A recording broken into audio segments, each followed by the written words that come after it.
Hey, what is going on, everybody? Jerma here with a Team Fortress 2 gameplay commentary.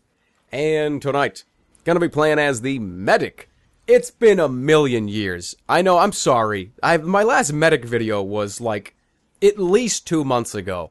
I mean, I've done live commentaries and of course live stream stuff with the Medic, but I haven't done a sit-down, discussion, thought-out Medic commentary since I was like 11 years old.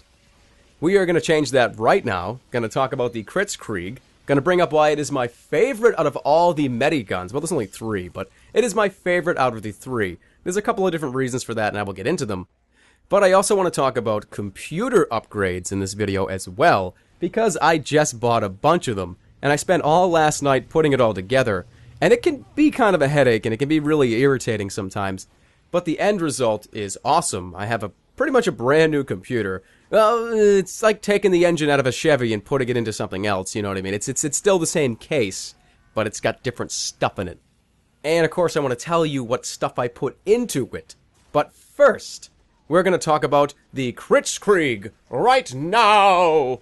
What kind of transition was that? What am I, introducing a king? And here he is, your grace, the almighty Kritzkrieg. All hail the Kritzkrieg, your grace. I'm watching too many episodes of Game of Thrones.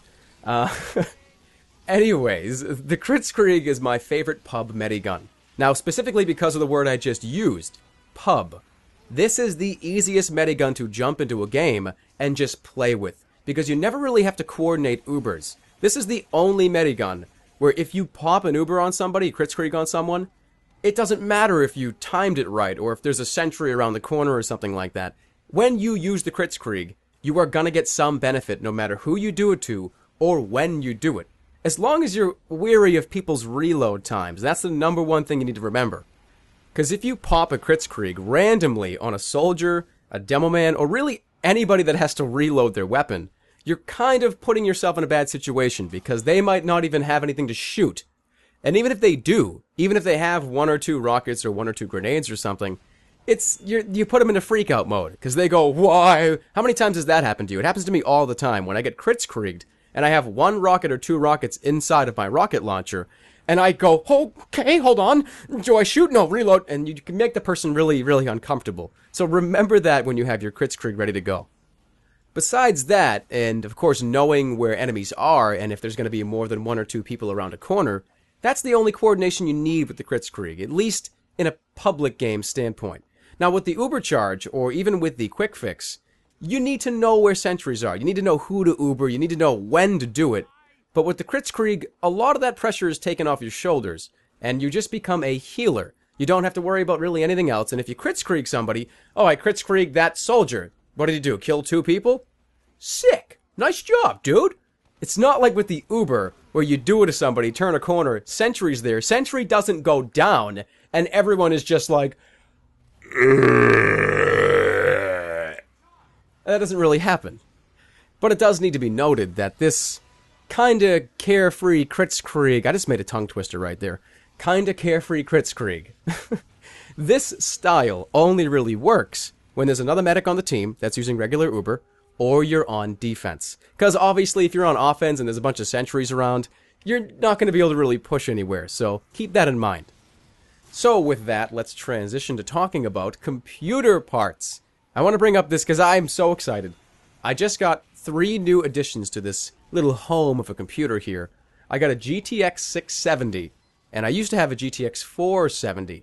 So that's the video card upgrade. I'm loving that. It's awesome. It's so much cooler than the 470. I will say that. Oh my god. My 470, I used to have to put the fans up to 75% to keep games like Team Fortress or even Diablo 3 to stop from running at like 90 degrees Celsius. That's how insane that is. So that's a huge upgrade for me. The second big thing is I got 6 more gigs of RAM. So instead of 6 gigs now I have 12 gigs, which is obviously going to help so much with video editing. And I got another hard drive. So I have a brand new 7200 RPM hard drive in here now, internal.